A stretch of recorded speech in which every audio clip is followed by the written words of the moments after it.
Ito na po yung sa may sala. Wala lang pong nakalagay na furnitures. Ito naman po yung service area sa likod.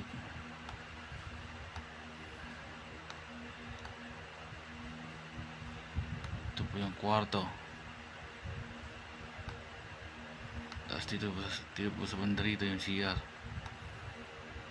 Hindi pa lang po siya nagagawa. Ayan ma'am.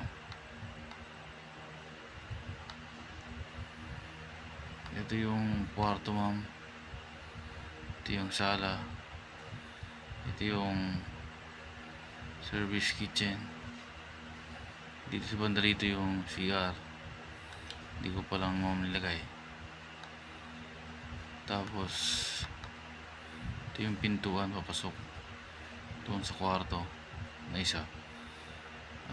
Bali naka ganyan siya. Makikita naman dyan ma'am, nakaayon siya sa mga cladding para parang secret door. Ayan ma'am. Tapos ito ma'am, sliding po yun mga yan.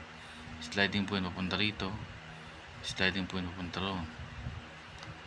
Tapos dito ma'am, sliding din pupunta rito, sliding din pupunta roon. Dalawa. Lahat po yan, pati po sa side sliding din. Pag ganoon, pag ganyan. Dito po yung bintana lang na access. Ayan po.